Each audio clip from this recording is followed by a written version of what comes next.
If I had known that eating a giant stack of Oreo cookies would turn out to be a good idea before a long run or a race, I probably would have started running a long time ago.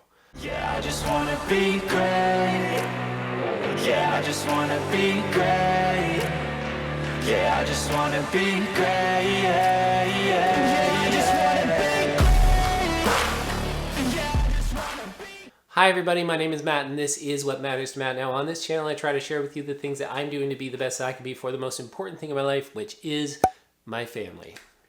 Okay, so to give you a little bit of a background, I am fairly new to the whole cardio endurance athlete thing, but like most things in life, when I make a decision to take on a new goal, I have a tendency to go all in, and running has been no exception to that. Having never really run before, I have jumped right to signing up for my first ever marathon. That day, for no particular reason, I decided to go for a little run. Now, if that does sound like something you're interested in and you haven't subscribed to my channel already, please consider subscribing to my channel. I have a lot of good content to share with you. I think there's a lot of you out there that can relate to me. I am a family guy. I have a couple of kids, a wife. I carry a couple of jobs.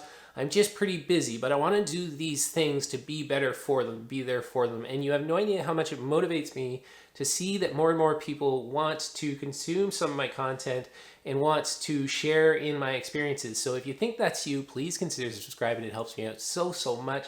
Let's get back to talking about what we're here for today, and that is the one key aspect that I needed to get familiar with, or one of the key aspects I needed to get familiar with, which is nutrition before, during runs, and on race day. So I did what I normally do, which included researching online and reaching out to friends I knew that were experienced in both training for the marathon and just running in general, more specifically fueling during a race.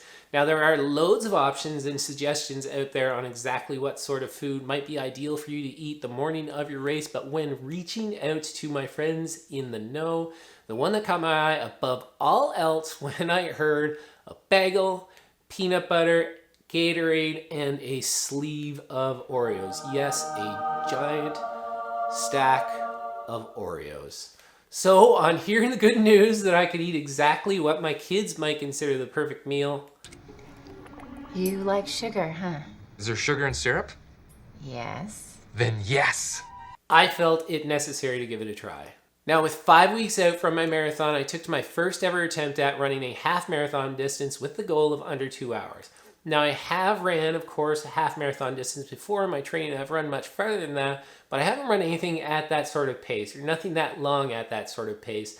At least my goal pace, which right now it looks like I'm going to try to get in at around 4 hours and 10 minutes for the marathon. So I thought if I could do my half marathon at under 2 hours, that would kind of set me up well to give me an idea of whether I was capable of at least getting close to 4 hours and 10 minutes on my marathon.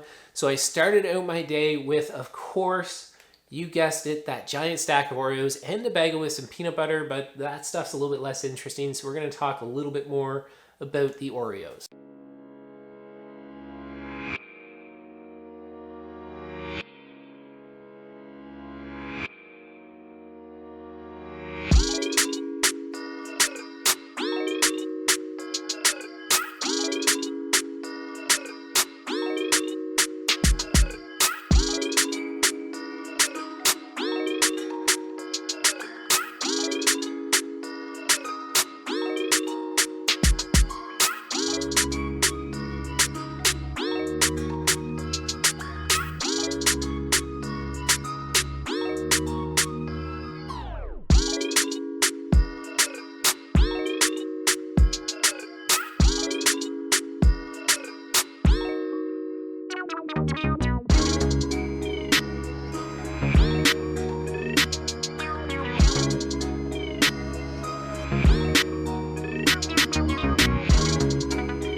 Alright, so short and sweet, I was able to get in under 2 hours on the half marathon distance. It went really well.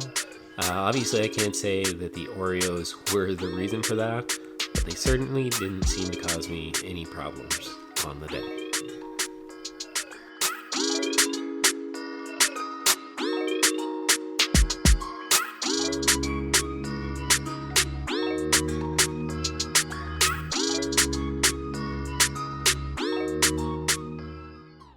All right, so here's the thing. Regardless of where you look, the number one rule is to get the majority of your calories in that morning breakfast from carbs. They also suggest that on average, you should consume between 300 and 400 calories approximately 2 hours before your race. If the stars aligned and everything was optimal, you could eat up to 1,000 calories 4 hours before the race. Those are a few fats and a little bit of protein, but mostly still carbs. Now this is on the upper end and is going to depend a lot on factors like your size and your fitness level, but for my situation, I'd have to give up some sleep the morning of the marathon to have time to eat my breakfast 4 hours before the race, when I'd rather be still sleeping, or more likely what's going to happen to me is lying in bed, nervously staring at the ceiling for a couple hours before my alarm goes off. So my plan is to get in a meal about 2 hours before the race so that I am ready come race time. Of course, if I do go with Oreos on marathon morning, I will be sure to add more complex carbohydrates like a bagel with some peanut butter. That would provide a more slow digesting source of energy, kind of like my friend suggested, not just eating Oreos on race day. And since Oreos don't necessarily offer the most nutrition, one of the concerns with including Oreos in my pre-marathon breakfast is that they are pretty removed from the often suggested options that are considered to be much healthier, such as things like bananas, which contain fast-acting carbs, and also include things like potassium, which will be lost as you sweat during the race. So you have to make sure that you're making up for that somewhere, both in your race nutrition that you're having and consuming during the race, but also what you're having before the race, making sure you're taking in the proper amount of electrolytes, fuel, that sort of thing. Don't just consume Oreos, you still need other things. We all know this. That being said about things like bananas, it's kind of interesting when we do actually look at Oreos and we have a total of 160 calories in 3 cookies. Now, when you take that into consideration where it's 25 grams of carbs, only 1 gram of protein, and 7 grams of fat, the macros on that actually aren't that bad, considering if you take a decent sized stack of Oreos, you've got some fast acting carbs, not a whole lot of protein, not a ton of fat, and it's not really big. It's quite calorie dense, so it's not going to upset the stomach. And there's only 1 gram of fiber in one serving of cookies, those 3 Oreo cookies. So it actually doesn't line up that bad in terms of if you're going to be eating that with something else on race morning.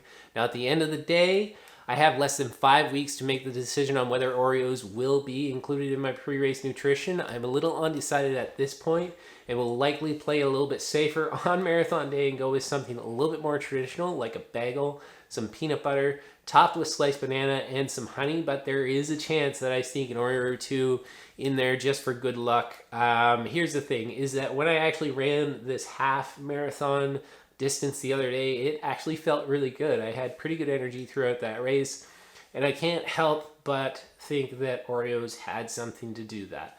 But if you do want to find out whether I actually am going to include Oreos in my pre-race nutrition, I guess the only way for you to find that out is if you stick around, subscribe to that channel. That's another shameless plug for me, and we'll find out together whether I actually do that on race day or not.